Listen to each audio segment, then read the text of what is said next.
Bonjour et bienvenue sur 8 Mont Blanc. Nous sommes le vendredi 19 mai 2023. Voici les titres de votre journal. Le temps est maussade sur nos départements. Quelles sont les conséquences de cette météo sur la fréquentation touristique? Reportage autour du lac d'Annecy à suivre. Ils scrutent eux aussi la météo. Les organisateurs des mondiaux de parapente sont sur le pied de guerre. La compétition débute ce samedi dans le petit village de Chamoux-sur-Gelon en Savoie. Sur le territoire des sources du lac d'Annecy, les campings représentent 93% des lits touristiques estivaux. Des emplacements immobilhomes qui trouvent preneur très tôt dans la saison. Sur la commune de La Tuile, le camping des Fontaines a justement débuté sa saison ce jeudi à l'occasion des ponts de mai. Après 24 heures d'ouverture, la structure affiche déjà complet, accueillant plusieurs centaines de personnes, pour la plupart pas vraiment dépaysées. On a beaucoup de gens de Lyon. Et après, on a quand même pas mal de gens qui habitent Annecy et qui partent en vacances à 20 km de chez eux. Parce que, après, s'ils habitent dans un HLM, et au moins là, ils peuvent venir ici, ils font le barbecue, Après, si on va en juillet, on est majoritairement hollandais, on va dire à 70%. Après, en août, on arrive à faire quasiment 50-50. Mais on va dire, en moyenne, on a plus de clients étrangers que français. Le début de saison s'annonce donc pour le moment comme assez prometteur autour du lac. Après le regain d'intérêt enregistré en France pour le tourisme local et le retour des vacanciers européens sur nos territoires, de nombreux indicateurs présagent déjà d'un été des plus actifs sur le plan touristique. Aujourd'hui, on est à 8 points d'avance sur l'année dernière. Donc, c'est-à-dire qu'à date, on a 8 points d'avance de réservation. Les gens ont réservé plus tôt. On a retrouvé depuis l'année dernière la clientèle étrangère qui était une habituée, qui a dû réserver bien en avance, qui s'y prend plus à l'avance que les Français. Donc là, à l'heure actuelle, juillet, août sont vraiment en avance. Il y a 16 points d'avance sur août de réservation. Donc a priori, la saison s'annonce chargée. Un constat partagé par de nombreuses structures, comme ici, au bout du lac. Racheté par le groupe Sandaya il y a 2 ans, le camping de la Nublière fait aujourd'hui partie d'un réseau regroupant 44 adresses d'exception à travers la France. Un positionnement qui permet à l'entreprise de ne plus vraiment s'inquiéter par rapport au remplissage. On ne fait jamais tout lit occupé, ça n'existe pas, mais on va tourner une moyenne de 1500-1600 personnes semaine quand on est complet.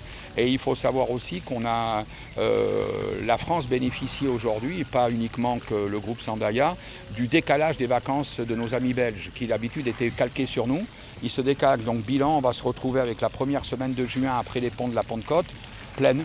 Pourquoi ? Parce que nous avons, là nous serons vraiment, c'est pas envahi, on les accueille avec plaisir, mais on aura énormément de clients belges.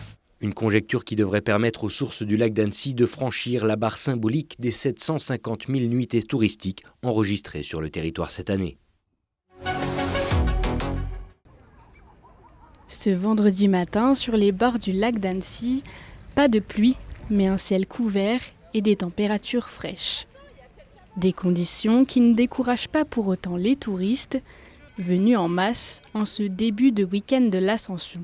On est très contents, c'est à la fois très calme et très varié et on est vraiment ravis de notre séjour. Le programme du week-end, quelques randos, faire le tour du lac en vélo, découvrir la ville d'Annecy. Profiter du lac et puis faire un peu les magasins, faire un petit restaurant.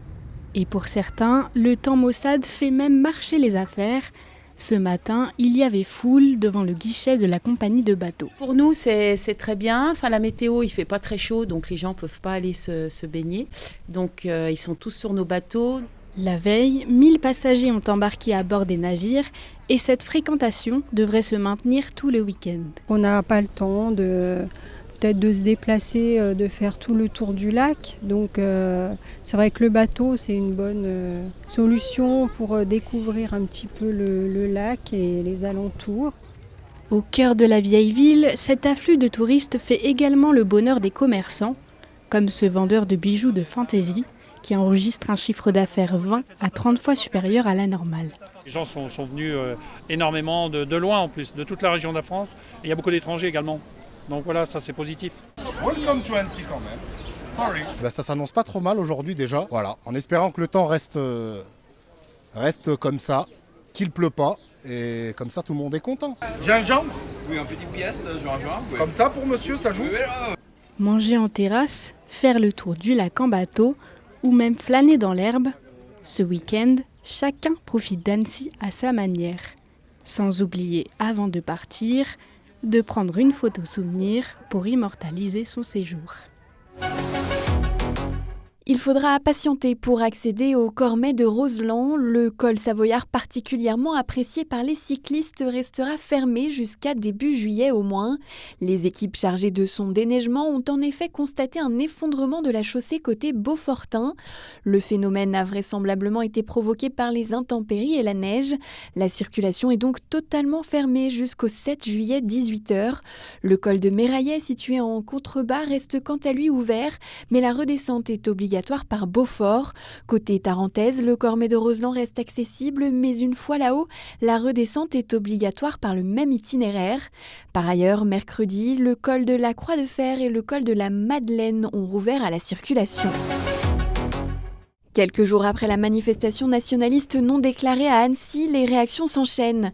Les élus locaux et nationaux ont dénoncé le défilé d'un groupuscule d'extrême droite dans les rues de la ville. La préfecture a condamné la marche nocturne organisée d'après elle dans le secret et sans déclaration préalable. Pour le maire de la ville, François Astorgue, les messages véhiculés ne sont pas acceptables dans notre démocratie, ni à Annecy ni ailleurs. Manon Touati a contacté ce vendredi l'adjoint au maire Guillaume Tatu, on l'écoute. C'est un double sentiment qui ne m'a pas quitté depuis que j'ai appris ces événements. C'est un mélange de peur et de colère. De peur parce qu'on n'a jamais vu de tel défilé depuis 1934 ici à Annecy et on sait les conséquences que ça a suivi. Et puis, je tiens aussi à souligner que ce n'est pas un simple défilé de quelques fachos. Ce sont 40 jeunes, un peu moins jeunes, qui ont scandé des slogans type Europe, jeunesse, révolution, qui sont quand même les slogans de ralliement de la jeunesse européenne néo-nazie. Donc, ce n'est pas juste un simple défilé avec quelques drapeaux. Non, là, il y a vraiment un appel à la haine qui est très clair. Donc ça, c'est pour la peur. Et puis également la colère, parce qu'on se demande comment un tel rassemblement n'a pas pu être anticipé par les services de l'État et les renseignements intérieurs. Il y a effectivement l'idée d'une manifestation et d'une marche des fiertés, de montrer qu'on est tous ensemble et qu'ensemble, on peut résister face à ces combats largement identitaires, racistes, xénophobes, antisémites et néo-nazistes. Après, il y a aussi l'idée de montrer que le conseil municipal, c'est lundi, est uni. Donc, on réfléchit à un vote d'une résolution pour montrer que le conseil municipal et l'ensemble des élus, quel que soit leur bord politique, sont unis sur le sujet pour lutter contre cette ultra-droite qui, encore une fois, font les heures les plus sombres de notre histoire ici dans ce pays et aussi ici sur ce territoire annécien. Dernier préparatif avant de voir s'envoler les meilleurs parapentistes mondiaux dans le ciel de Chamoux-sur-Gelon. Coup d'envoi ce samedi pour les championnats du monde de parapente. Ils reviennent en France pour la première fois depuis 32 ans avec l'épreuve reine du vol libre, la distance. Et pour cette 18e édition, la base de vie est au cœur de plusieurs massifs. Vous avez les Bauges là juste derrière, vous avez Beldon de ce côté, et puis un peu plus loin il y a tous les massifs de la Haute-Savoie. Il y a les massifs de l'Isère avec Saint-Hilaire qui ne sont pas très loin non plus maintenant, avec des parapentes, tout ça c'est vraiment très très proche. Donc on a une multitude d'atterrissages possibles, une multitude surtout de décollages possibles et une grande variété de manches à pouvoir organiser. Donc ça permet un événement très sportif. Pour organiser l'événement, près de 100 bénévoles ont été recrutés. Outre les questions de logistique, leur aide va être précieuse pour le fonctionnement de la compétition. Des missions comme le transport, donc non after, et également la gestion des décollages ou distribuer les paniers repas au décollage pour les pilotes. Et on a une grosse partie aussi animation pour faire vivre la base de vie avec des journées, on est ouvert au public tous les jours, mais des journées de billetterie où il y a des concerts, des soirées festives et donc beaucoup de bénévoles qui interviennent pour animer tout ça. Initialement prévus il y a 2 ans, ces championnats du monde en Savoie avaient dû être reportés en raison du Covid. Sur les 15 jours de compétition, jusqu'à 5000 personnes sont attendues.